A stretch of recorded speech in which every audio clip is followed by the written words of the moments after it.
So the Torah describes in this week's Parsha a very mysterious event. The event is the great struggle that Yaakov experiences with this Prince of Eisav, or with his inner self, the angel of Eisav. And the way the Torah describes it is Vayivasa Yaakov levado, that Yaakov was left alone, which means he remained alone on the other side of the river, the side of the river of Yalvik. Yichud Bracha Kedushi remained on the other side of the river. And Levadoi, it says that Levadoi can also be spelled, the Gemara says Levadoi is Lekadoi. And why was Yaakov on the other side of the river? Because he forgot Pachim Ketanim, small little jugs, and he went to go collect them. So he brought his family over this other side of the river, and then he went to go collect these small little jugs.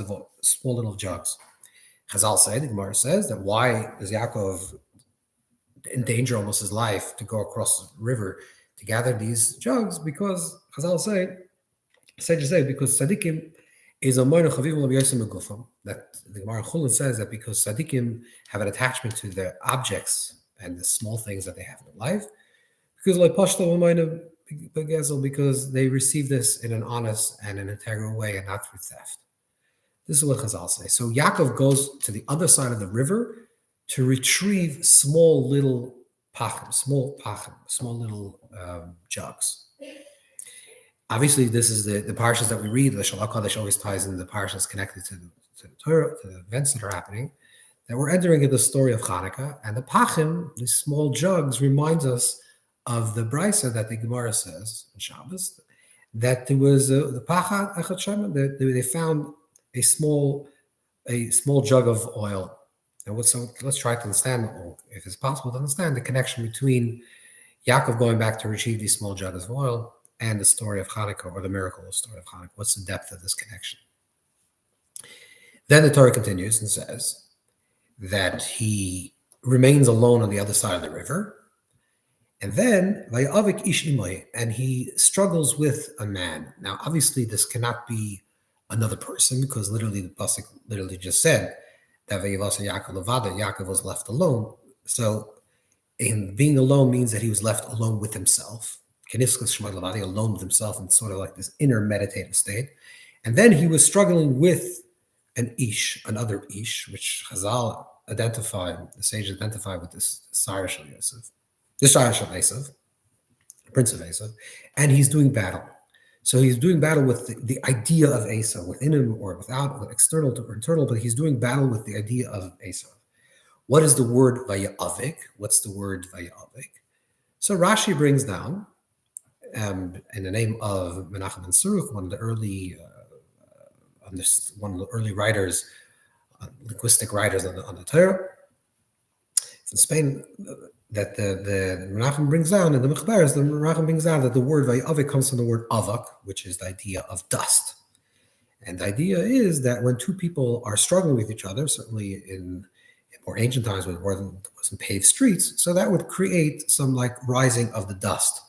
And in fact, this is the rising of dust. So Vayavik comes connected to the word of dust. And Chazal also, the Gemara also there says, was Allah Abkis Hashema, Abkis HaKavod, that this avak, this dust, rose up until the crown of glory. That it had some type of symbolism, that they were struggling, and the metaphor that the Torah uses is that they were struggling, that there was dust, it was connected to dust, and this dust rose up.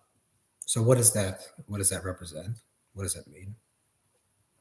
We also learned earlier, the Torah speaks about when it says Yikach no ma'at mayim, when Avram Avinu, when Avram sees the passers-by, the people that are passing by, and he thinks they were idol worshippers. So it says Yikach no ma'at, he says, and wash your feet. Why? So Rashi brings out from Chazal, the idea of to wash the feet is because they would bow down, they would worship the dust of their feet. So what does that idea mean? That they were fighting, the struggle between Yaakov and Eisav is connected with dust, and then the dust rises all the way up or upwards till the crown of glory, and the dust is maybe the dust that people worship the dust. What is this thing about the dust? So just to read a small piece of Zohar, then to understand it. Vayavik Ishnimai. So the Zohar in this week's parsha Vayishlach, Daf Kuf Ayin, page 178, says that Vayavik Ishnimai Vayavik, Shimon Amar Mina Avak. That this idea is avak, that it means connected, that Vayavik is connected to the idea of dust. As avak tafel offer, that dust is nullified, subsumed with earth. And the Zohar continues that there's a difference. Ma bein offer la offer. What is the difference between earth and dust? The avak, the shtar min ner la'avad even la'alam. Dust, which is a remnant, or ashes, which is a remnant of fire, is something that doesn't create any life. There's no life from it, which means there's nothing that comes out of it. It's an end in itself. Nothing comes out of it. And kolin is from afar mutar. Anything that's burning, because anything that's burned is allowed because it's not doesn't have the same tzur. There's nothing there, and nothing can come out of it. But afar ve'efer, or afer is connected also with the idea of ashes. But afar, on the other hand, earth. But earth, everything comes from the earth. Everything comes from the ground. Hakol min afar, everything comes from the earth, both above and below.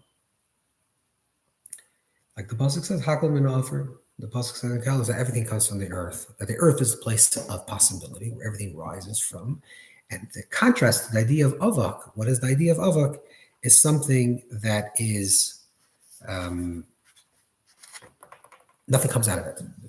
It seems like something that's almost superfluous, something that's extra. It's like the remnant of something, but nothing could evolve from it. This is what the Zohar says, that's the idea of avak. Avak represents this concept of nothing, no possibility. That the avak the ishtar min nura v'lo avad even, and nothing comes of it. Like avad even, nothing is created from it. That's the idea of avak. Okay, so we can say that the argument and the struggle between Yaakov and Eisav is not just a struggle that happens in the dust, but it's a struggle about the concept of dust. What does that mean? So we learned before that when they encounter each other, the first time Yaakov, this week's parsha, we learned that when they encounter each other, when Yaakov encounters each other, and Yaakov wants to give Eisav a gift, Eisav says, "Yeshli Rav, I have a lot. Therefore, I don't need anything." And Yaakov, he says, "Yeshli Kol," that I have everything. Bakol, Mikol, Kol. The word Bakol, Mikol, and Kol, which we say in Berachos Hamazon, which we say in the grace after meal. Bakol, we say Avram Berachos Avram Bakol. Bakol, Mikol is regards to Yitzchak. He's a Zera, and he has Mikol, and Kol is Yaakov. That the idea of Kol is everything. There's a concept of a lot of things, and there's a concept of everything. What's the difference? When a person has a lot of things, so then it's a quantitative thing, which means I have a lot. Let's say a person says I have $1,000, which means that I have $1 plus another plus another. So it's a qualitative thing to a quantitative thing, that I have a certain amount, and that gives a certain quality to it. Let's say a person says I have $1,000 bill and a penny.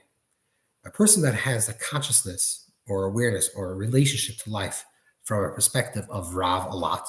So they're always thinking about more. So in they're thinking about more, when you're grading things that are more, then there's things that are less. So if a person has, let's say, $100 and a nickel, so the nickel is not worth anything, and that becomes superfluous in the context of someone that has a lot. When a person is living from a perspective of Hakol, everything, then there's nothing that the person is experiencing, both here we're talking about objects, but it talks about in anything of life, there's nothing that is superfluous. Nothing, every single small thing is a big thing. To say it a little bit differently, in the paradigm of a lot, whatever is more is much more worth. Whatever is less, let's say in terms of numbers, let's say if you have something that's only one and then you have something that's a million, the million has much more inherent value than the one. Now, if a person lives in this paradigm of Rav, so there's always a measurement in terms of what is the most important thing, and always the thing that has more will be more worth it. So $1 million is much more worth than $1. And on one level, it truly is. But a person that lives from a perspective of bakol, a person lives from a place of kol, of everything, that means that everything that's happening in a person's life is all part of a greater picture. And the picture is not complete with every single detail. So the question whether Yaakov returns to the pachim ktanim, these small jugs across the river, or he doesn't, is really a question of how do you relate to the small. It's obviously a metaphor also in life, but this is actually on a physical level. It actually means something. It means a physical object. How do you relate to the small things in your life? Do you relate to the small things from a perspective of, I have a lot of things, and these are the small things that are less significant to me? Or from a perspective of bakol, everything that I have in my life is because I am connected to them. I have a soul connection to the objects that I have in my life, like the teachings of the Baal Shem Tov teaches us, that the objects that we have in our life is not only there for a certain elevation, for us to elevate those sparks that are connected to those things that we have, the objects that we have in our life, the money, the objects, the homes, the cars, whatever we have in our life, there's a spiritual connection between me and the object in itself. And therefore, they're part of my life for the certain period of time that they exist, because it brings a certain elevation within my own consciousness, and it brings an elevation to my own soul, and also brings an elevation within the object in itself. So then when a person lives with the sense of kol, that everything is connected, and all the things that I have in my life are all interconnected with who I am, then whatever you have has tremendous value. And there's no schematic system where one thing has more value than others. Of course, if you have to make a calculation and a choice between one thing and the other, maybe you do, but you always are connected to everything. And if you're connected to everything, even the pachim ktanim, even the small things have tremendous value, because it's all part of the everything. To say this more in a conceptual level, there's a difference between someone that lives kol ma'aseh yu l'shem shamayim, everything's for the sake of heaven, versus everything that I do is to know Hashem. And everything I do, I know Hashem. But kol ma'aseh yu l'shem shamayim means everything I do for the sake of heaven means that the things that I do is only a means to a higher end. So classically, like the Rambam would write in Hilchos Deos, that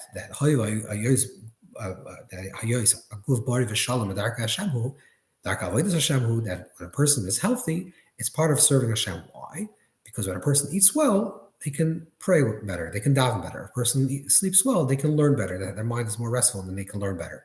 So the point of sleeping, the point of eating, the point of doing these things in this world is that's sort of secondary, and it's only a means. And the means is to get to a higher end, which is the end is to serve Hashem, to serve and to be connected with Hashem with Vekas. That's the higher purpose. What is the paradigm that was revealed in Torah Chassidus, the teachings of Chassidus, especially in the teachings that was revealed in the beginning with the Baal Shem Tov, and everything that I have to know Hashem, and everything that I do, I'm connected to Hashem, means that there's no such a thing as a small thing in this world. There's no davar katan boilam. There's no such a thing as a small thing. Nothing is small, because every single thing that I'm doing, every single thing is not just a means to a greater end. And there's things that are just superfluous and serving as a means to get to other end. But since it's a revealing of Mashiach, the revealing of the Tachlis, the revealing of the end, so with that light, the Or of Mashiach, the revealing of the Or, the connecting to the light of where everything is revealed in its Tachlis and its end. Therefore, everything becomes revealed, not just a means to an end, but an end in itself.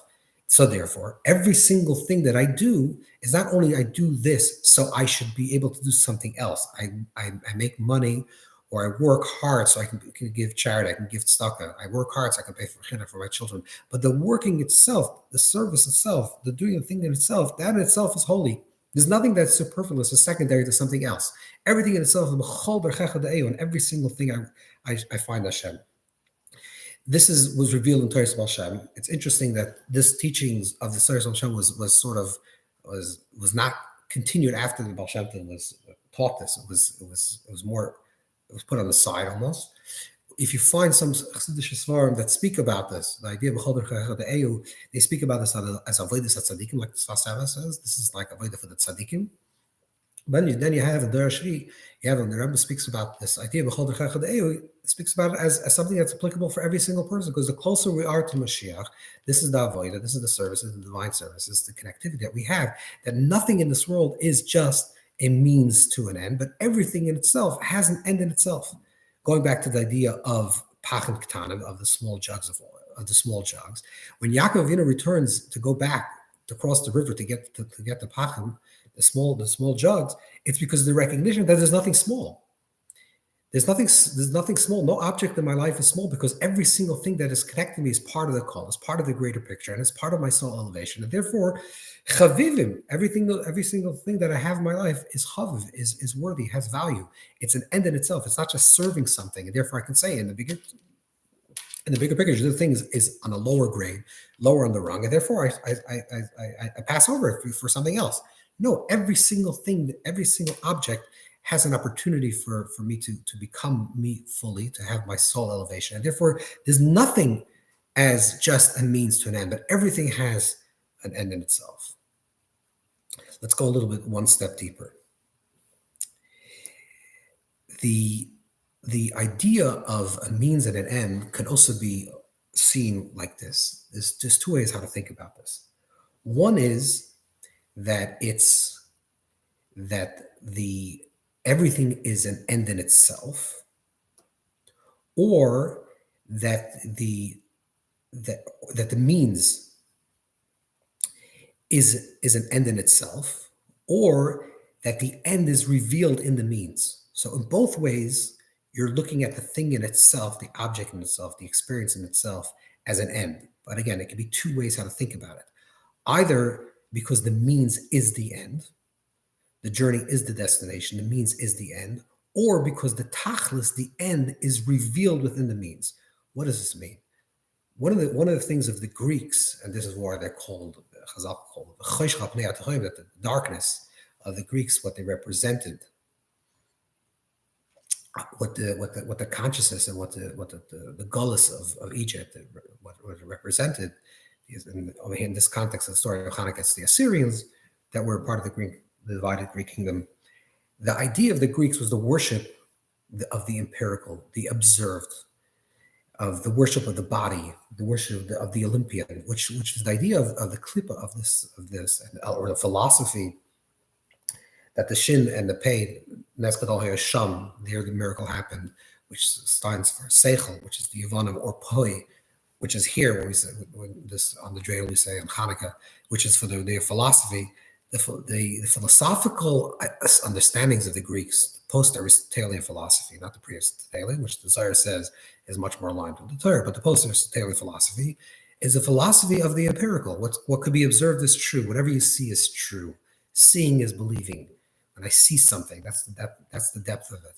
So if you observe the body is the means is the end in itself, and you worship that mean. You worship good food and music and the body, and you're worshiping as the means in itself. You're saying the means is the end.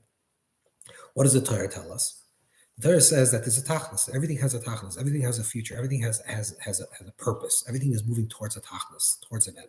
There's a tachlis matashmavaris. There's a tachlis. There's an end result of everything. Ultimately, the idea is to reveal Hashem's presence in this world. So when you look at a physical thing, when you look at a physical object, the tachlis of seeing the physical object is to see, to hear, not even to see, but to intimate, to hear. This is why shmat, the power of hearing, is the ability to look at this thing and to see within it, to hear within it something that's deeper, something that's transcendent. This is the idea of Chazal in contrast to the Greek philosophers, the idea of transcending to the Shkichem Torah Secha. They wanted us to forget that there's a Torah that is connected to Torah Secha, your Torah.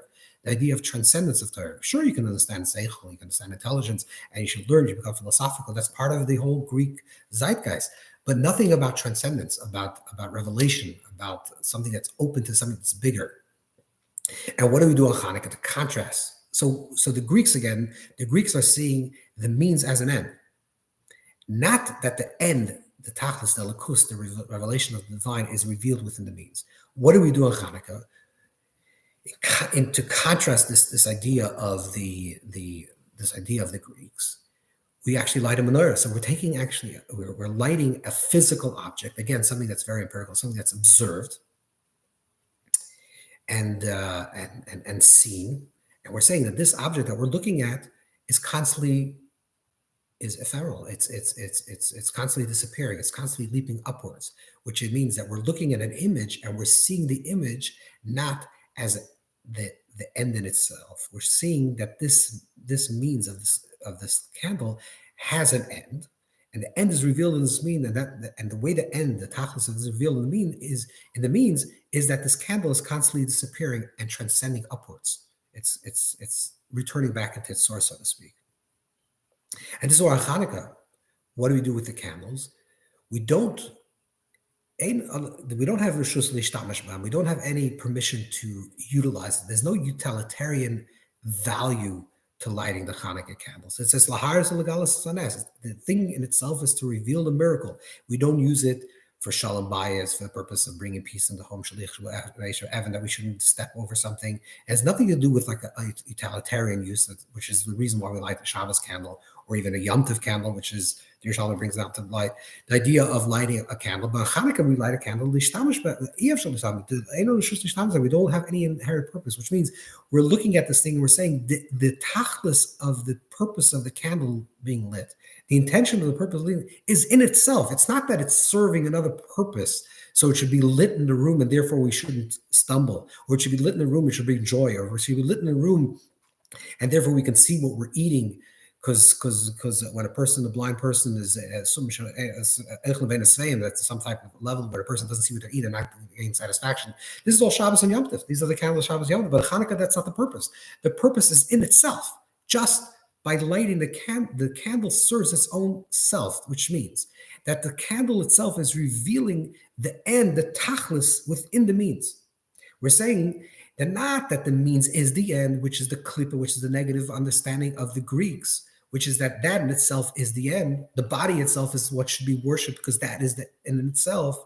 The empirical is what should be worshipped. The philosophical understanding should be itself worshipped because that is the end in itself. We're saying that there's an end, which is a tachlis. There's a lakus, there's something higher, there's something transcendent. The world is moving to a higher place of yichud. But our avodah now, our divine service now, is to recognize that in the means, the end is already revealed in the means. And that's really the struggle of the avak. This is the struggle of the dust. The dust, which seems something that seems to be superfluous. The dust seems something the loy of it, even like the ZOHAR says, it's not creating anything, that there's no purpose, it's not serving anything. It's not like the earth that's giving soil that allows for the growth of potential and furthering something. Nothing is being created from it. Here we're saying that in itself is the struggle. Yaakov says that there is no such a thing as something that is superfluous, that's just avak, that it has no purpose. This thing in itself that seems to be that it has no purpose, this in itself, the spachim tanim, is where the tachlis is revealed in this thing. Therefore, the avak rises to the place of the kisar kavod. It rises to the place of the divine chariot, to the crown of glory, which Yaakov is the fourth foot, the fourth leg kaviyachol of the Merkava. When Yaakov says, "Achen yesh Elokim b'makna zav anochi lo yadaiti," Achen, indeed Hashem is in this place after he has his dream in the previous parsha of Vayetze. It says, "Achen yesh Elokim b'makna zav anochi lo yadaiti."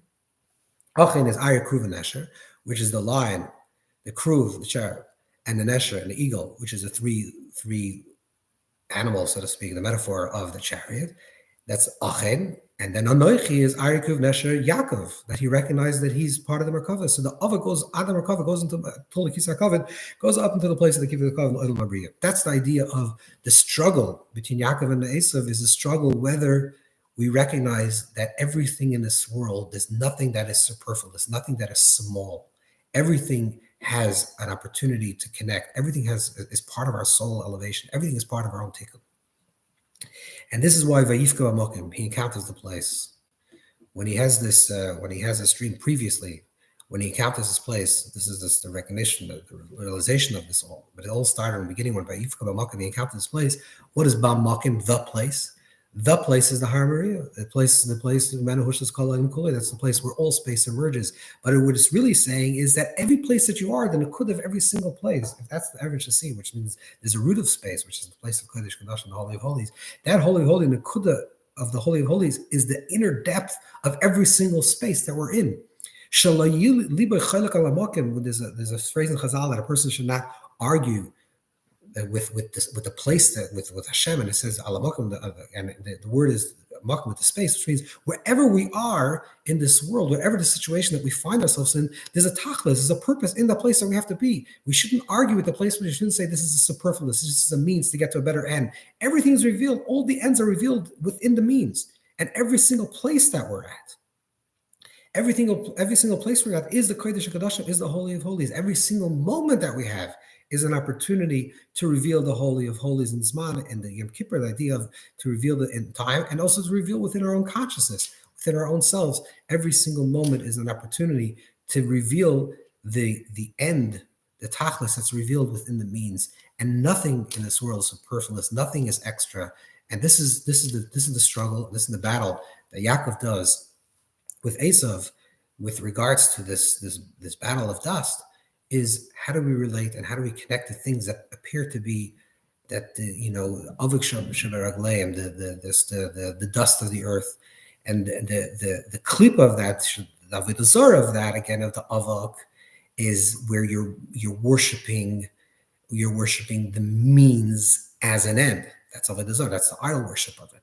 That's the means as an end. You're saying this thing has no inherent value, because it's not serving any purpose, so that in itself is the purpose, like the worshiping of the body. That's the avik shabaragleim. But then there's a higher level, which is you recognizing that the end, the tachlis is revealed, the end result, and the lakus, the divinity that's revealed, is revealed within every single being.